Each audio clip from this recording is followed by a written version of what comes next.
Hi, hello. Welcome to an episode of Isaiah's Newsstand. It's your host, Isaiah Edwards. The date is August the 5th, 2024. Hopefully this episode finds you well, in good spirits, and high hopes. As for me, today wasn't the greatest, but we'll get into it. Hopefully today has been good for you. Hopefully you got that lasagna. Hopefully today was very Garfield. I will start with some of the pros. Overall, work was pretty good. I actually set up to call out early, so that was nice. But last night, and this is kind of like a culmination thing over the past 24 hours. But like I had a thing that I was supposed to do, a little thing, and person canceled for reasons. It's like, okay, cool, it's understandable, but it was a bummer, especially like how that all went down. I was like, okay, bummer, whatever. Then I just kind of like laughed to myself. I'm like, hey man, it's still a new month. It's okay. These things happen. Surely, your dinner plans for Monday aren't going to fall through. That would be crazy for that to happen again. Like that's just too, what is that? That's some kind of bad serendipity or whatever, right? And it's like, ha ha ha, that's what happened. So I was like, oh, that's cool. So, I tried to tank it, tried to be, as cordial as possible, but like I was just off the day. It was just not my day today. It just put me in a bad mood. But I will say, taking stock in everything in life, overall, like I said, work was good. I look at where things are at. I know life is good. Sometimes you just have bad interactions, with the people in your life, and that's okay. You try to make the most of it, and I don't know. I want to try not to be too much of a Captain Bum Out, especially at the top of the week, top of the episode. But yeah, I'm just trying to take stock in things, and I know I'm gonna pivot here and focus on the news, and I'm overall just happy to be here, happy to be yapping to y'all today. I'll say that. All right, let's go ahead and do the startup, and we'll get into the skinny, the news. Oh, also another thing that's been bumming me out. Actually, no, wait. Let me talk a little bit more shit. Wait, it's just been a big, like, I'm literally at my biggest right now of the year, and that's literally the exact opposite of where I wanted to be. Charting this out last year, I felt like I was really on a good plan.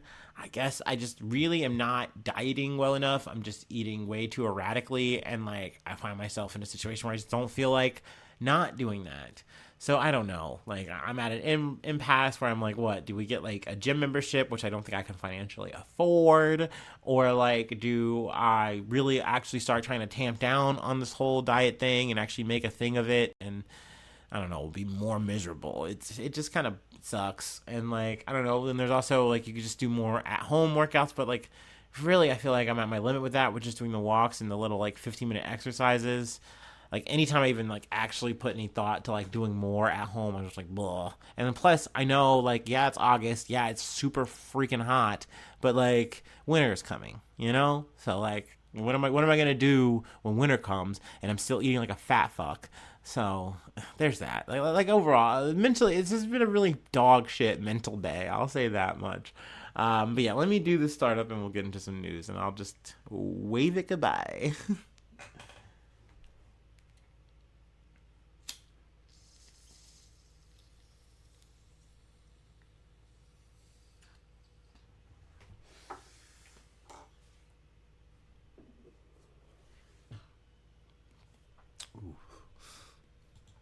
I feel like this is probably a very weird listening experience to people who have never listened to me and like get like episodes like this.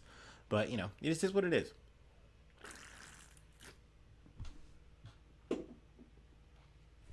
Anywho, let's go ahead and get into it. From CNN. Rioters attack hotels used to house asylum seekers amid worst UK disorder in years. Rioters set fire and broke into hotels used to shelter asylum seekers in Northern Ireland on Sunday as the country grapples with the worst social unrest it has seen in years. The violence was triggered by the stabbing of three young girls in Southport, northwest England, earlier in the week. The far right has seized on a spread has seized on and spread a wave of disinformation, including false claims that the attacker was an immigrant, to mobilize anti-Muslim and anti-immigrant protests. Police say the suspect was born in Britain. Yeah, I believe that the actual real tangential fact here is that his family, his parents were immigrants. That doesn't mean that they're illegal immigrants or anything of the sort. It just means that they are immigrants. And with that, maybe kernel of truth there, they said, "Oh, this was an illegal migrant. This was and I'm just gonna paraphrase the vibe here. This was a jihad type of killing, some kind of religious motive." You don't know that. This kid. We haven't even gotten to the bottom of this. This is a 17-year-old. They normally don't release the name in UK, but because this suspect was close to 18, and also because of the level of unrest, they're like, okay, we're gonna say who this person's name is, so you can know that it's hey, this is really disinformation. Someone made this up, and then people on the far right have bit onto it and told people to come out in the streets and literally fuck shit up. And essentially that's literally what politicians or actual figures on the far right are saying, to go and fuck shit up. You should go and fight for it. It's very Donald Trump-esque behavior, but essentially you're just egging on hooligans to go out and be hooligans, and that's what they're doing. So let's go ahead and get into what's been going on. Footage geolocated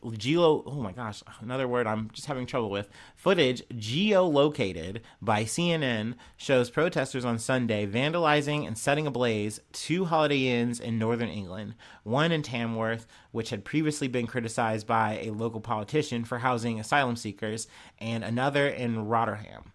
In Tamworth, protesters threw projectiles, smashed windows, and started fires, injuring one police officer, according to local authorities. Meanwhile, in Rotherham, protesters threw wooden planks, used fire extinguishers against officers, set fire to objects near the hotel, and smashed windows to gain entry into the building.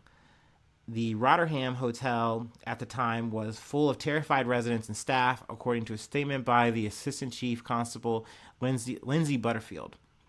I believe in the main hotel that was talked about, there was literally a flaming trash bin that was thrown through a window.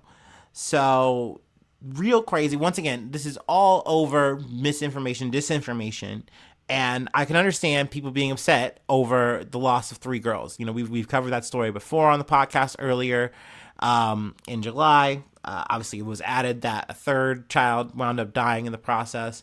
And, obviously other people were injured.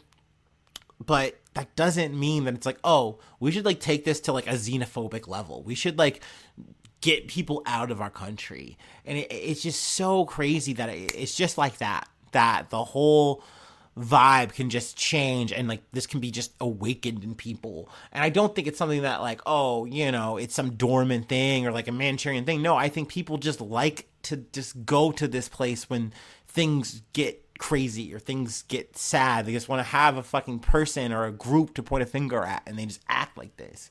I will say a silver lining that I at least heard, I think it was either via the BBC or the Start Here ABC podcast, but that anti-fascist, anti-racist groups did wind up coming out, and you could see a number that it was very disproportionate in favor of those groups, saying hey, what the fuck are you guys doing out here? This is fucked up. What are you guys doing? Stop it.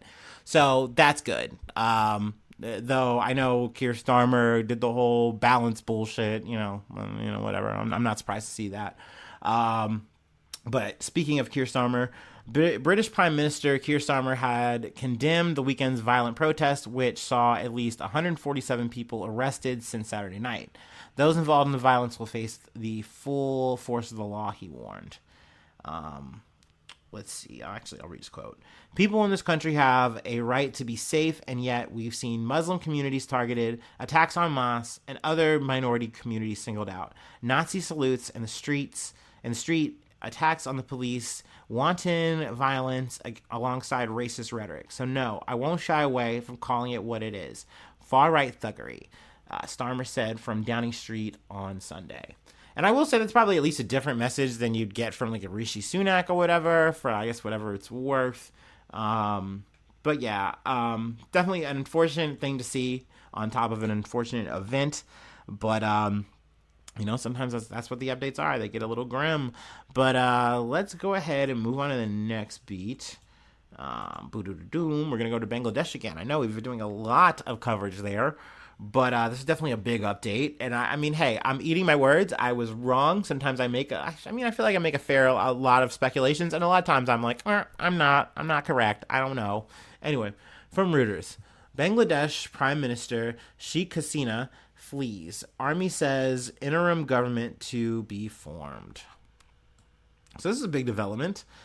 Bangladesh Prime Minister Sheikh Hasina resigned and fled the country on Monday after hundreds of people were killed in a crackdown on demonstrations that began as protests against job quotas and swelled into a movement demanding her ouster. Jubilant crowds stormed unopposed into the opulent grounds of the presidential residence, carrying out looted furniture and TVs. One man balanced a red velvet gilt-edged chair on his head. Another held an armful of vases, or vases. I don't know. You tell me. Elsewhere in Dhaka, protesters climbed atop a statue of Hasina's father, state founder Sheikh Mujibur Rahman, and began chiseling away at the head with an axe. The flight into exile ended a 15-year second stint in power for Hasina, who has ruled for 20 of the last 30 years as leader of the political movement inherited from her father, assassinated with most of his family in the 1975 coup. Hasina had left the country for her own safety at the insistence of her family. Her son, Shabib Wazed Joy, told the BBC World Service. I believe she had like a layover in India, and then I think she is headed to or might be in London. I'm not sure. But let's see here. Earlier, Army Chief General Walker Zaman announced Hasina's resignation in a televised address to the nation and said an interim government would be formed. So I believe that they're under like a military rule right now until the interim government is established. They do still have a president, though. He said he had held talks with leaders of major political parties, including Hasina's long-ruling Awami League, and would soon meet President Mohammed Shahabuddin to discuss the way ahead. So, we will see how things go in the future with that politically, but there is more I wanted to cover from here. They say Hasina landed at a military airfield in Hindon near Delhi. Two Indian government officials told Reuters, adding that India's National Security Advisor Ajit Doval met her there. They did not elaborate on her stay or plans. Hasina would leave Hindon for London at 19:30 GMT, Indian broadcaster Times reported, citing sources. Reuters cannot immediately verify the information. Let's see here. I was a little bit of history I kind of wanted to read. I feel like it kind of just paints a little bit more of a picture. She had won a fourth straight term only in January this year, and an election boycotted by the main opposition party, the Bangladesh Nationalist Party, BNP, of her nemesis, Begum Khalida Zia. Zia, 78, who has twice been prime minister, has been in jail since she was convicted in a graft case in February 2018. Her health has been deteriorating, and she has been moved to a hospital in 2019. President Shahabuddin had ordered the release of Zia, French news agency AFP reported, but a BNP spokesperson told Reuters she was in the hospital for treatment and will clear all charges legally and come out soon. So that's a big development here. Though, I couldn't tell you in terms of like who's better here, if these are just two halves of the same kind of coin. But Hasina had ruled since winning a decades-long power struggle with Zia in 2009. The two women each inherited political movements from slain rulers. In Hasina's case, from her father Mujib, in Zia's case from her husband, Zuar Rahman, who took power from Mujib's death and was himself assassinated in 1981. So, I mean, that's a whole power struggle in and of itself, which it seems like Hasina had came out on top. I realized throughout this entire process, I had not posted a picture of Hasina, and I didn't even know what she looked like. So in the thumbnail, that is a picture of her. And, I love when people are just putting up the power fist, and then next thing you know, they're just not here. They're gone. But anyway, these things happen. What can I say? Anyway, I feel like, yeah, the rest is kind of stuff we pretty much already covered. So we'll go ahead and move along. But yeah, I didn't see that coming. I really thought she was going to hold on to the reins, but and you kind of hear it in talk, I kind of skipped through, but like, there's talk from like the son of like, oh yeah, like, this was the minority coming out and like overruling the majority type of shit. And it's like, I don't think that that's true. I feel like you really saw the people out in force. And at first it was the students who were really coming out and being, hey, we're not violent. We're not, we just want to see these things changed. And then you just see more and more people kind of glomming onto that. And you can say for better or worse, what have you. But at the end of the day, you could say that people were not satisfied. They were not happy with what was going on. It started off with this quota stuff, but then you see that it was just, you couldn't tame the tiger at this point. Like, they're like, no, this isn't enough. We want you gone. Actually, if you're gone, it kind of solves everything, at least to a point. And we're willing to take that. So, like, why don't we just cut the bullshit and you just leave, Hasina? And that's where we're at. That's what's happened. So, I mean, hey, that doesn't happen all the time. I mean, shit, we're still in the throes of the shit with Venezuela. Maduro didn't step down. You literally got people saying, you did not win. Like, by the number, we know you didn't win. You're cheating. You're lying. And he's like, bullshit. So, I mean, hey, can you blame me? Anyway, let's talk about another update from NBC News. Former Kansas police chief will face criminal charge over newsroom raid, report says. So I didn't even see this, like, this faded away in my brain. There's so much news that kind of comes, it goes. It's part of the reason why I like talking about it, because it cements it. I can always go back and refresh it if I ever want to. But this was a development that I didn't see coming, but I'm happy to see and report in. I shouldn't say report. I'm not a journalist, but yap about, whatever. Two special prosecutors said Monday they will file a criminal obstruction of justice charge against a former Kansas City police chief who directed warrant searches of a publisher in his newsroom over its retrieval of public information. Which I feel like that's already saying a lot there. In a 124-page report summarizing the findings of their investigation, the special prosecutors, Sedgwick County District Attorney Mark Bennett and Riley County Attorney Barry Wilkerson, indicate that the staff of the newspaper that was raided, the Marion County Record, committed no crimes. Which makes sense. It's very logical to assume that they did no crimes and that they did everything in the due diligence of a journalist. But needless to say, they wound up getting raided by the police. But we're going to try to get into this. As of Monday, prosecutors hadn't filed any criminal charges against former Marion Police Chief Gideon Cody. It was not immediately clear if they would be seeking a felony or misdemeanor charge against Cody. The special prosecutors are working with the Colorado Bureau of Investigation, which stepped in at the request of the Kansas Bureau of Investigation. The findings will be incorporated into charges, which will be sought in Marion County District Court, the report said. Now, needless to say, Cody has not responded, at least to the NBC. He resigned from the Marion Police Department less than 2 months after the August 11th, 2023 raid. Marion Mayor David Mayfield suspended Cody prior to his resignation, which kind of goes to add that it's like, this is very stinky what went down here. Like, why did it go down? Cody used his 5-member force and help from Marion County Sheriff's deputies to launch warrant-based searches of the newspaper's newsroom, as well as the homes of his publisher, Eric Meyer, and of City Council member Ruth Herbel. The report suggested that Marion police, who were led at the time by Cody, conducted a poor investigation that led them to reach erroneous conclusions. That Meyer and reporter Phyllis Zorn had committed identity theft or other computer crimes when it accessed driving records for local restaurateur Carrie Newell. The newspaper said it received a tip that Newell was convicted of a DUI in 2008, and that Zorn used the state revenue department's online search to obtain the records. The publication looking into whether that would have prevented Newell from having a liquor license. The newspaper said it also asked police about the tip. Herbal received the same tip. Bennett and Wilkerson concluded that neither Meyer nor Zorn committed any crimes in verifying information and the business owner's driving record through a database available online from the state. So in other words, they had public means of getting this information.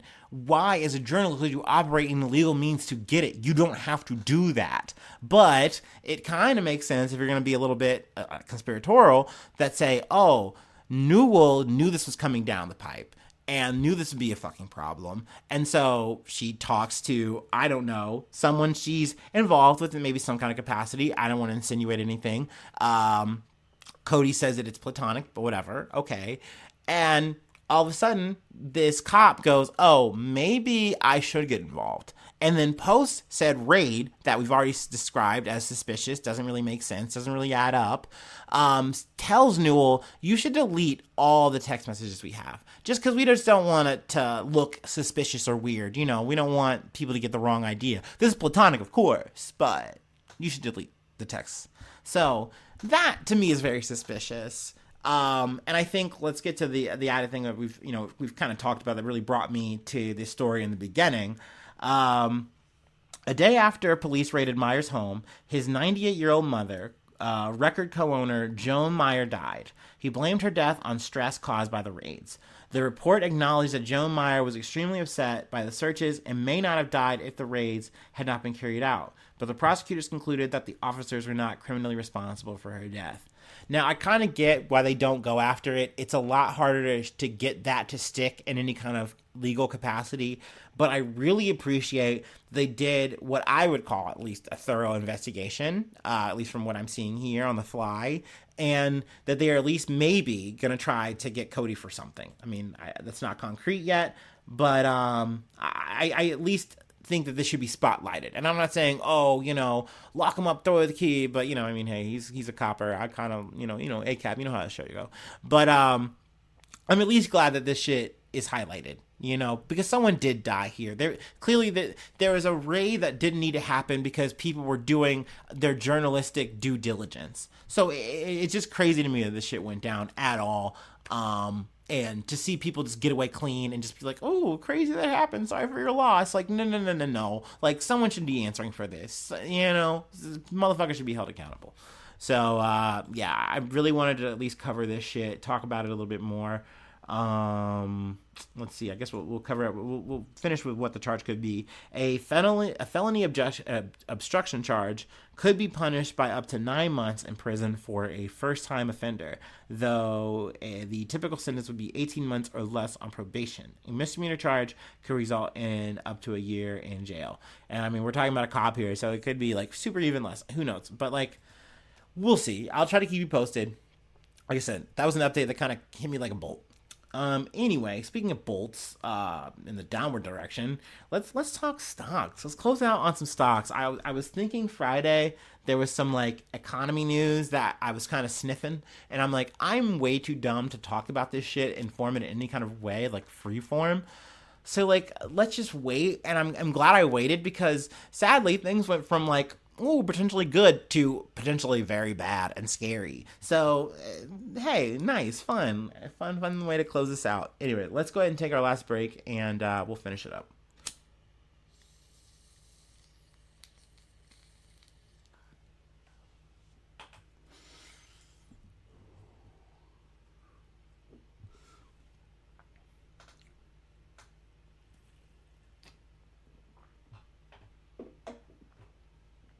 Ooh. All right. So obviously I gotta add, just like I'm not a fucking reporter, journalist, motherfucker, I'm also not an economist. So, take everything I say with like less than a grain of salt.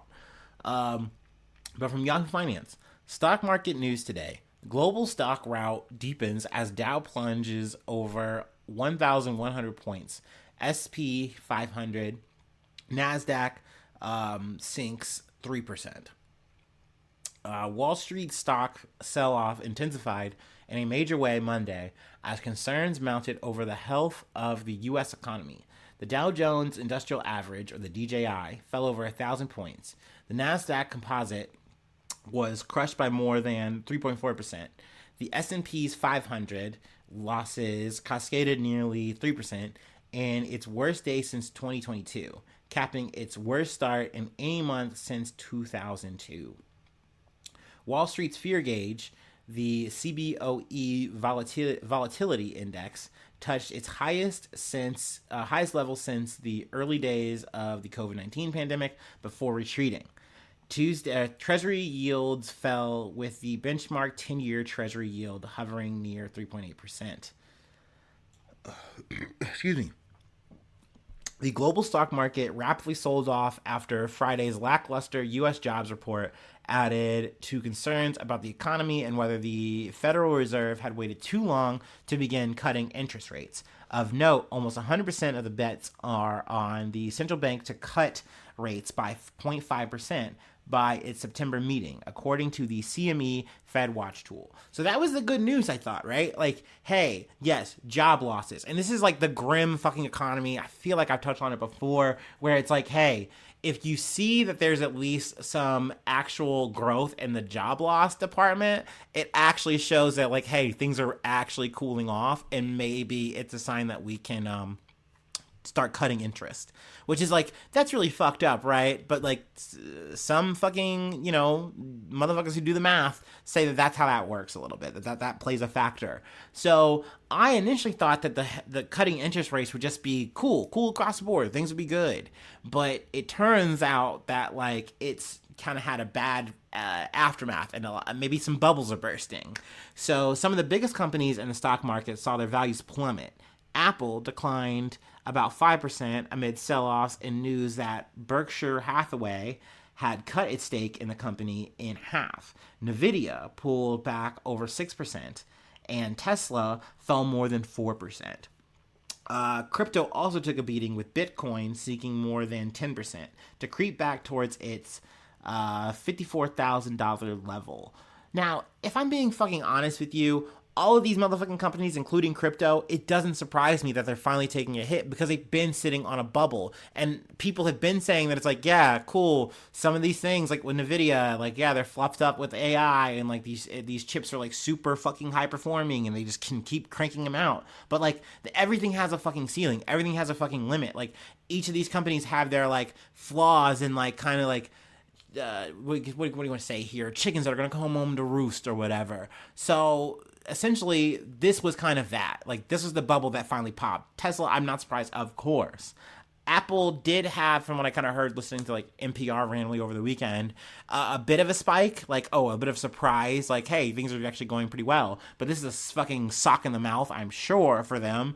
But once again, I'm not surprised to see any of this fucking happen, but it's just unfortunate that, like, according to the economy, like, this is all happening the way that they say. That, like, hey, once you see a potential problem with unemployment, a spike in it, so to speak, it might not be major, but it's a spike, all this shit kind of happens, and, like, this kind of correction winds up happening.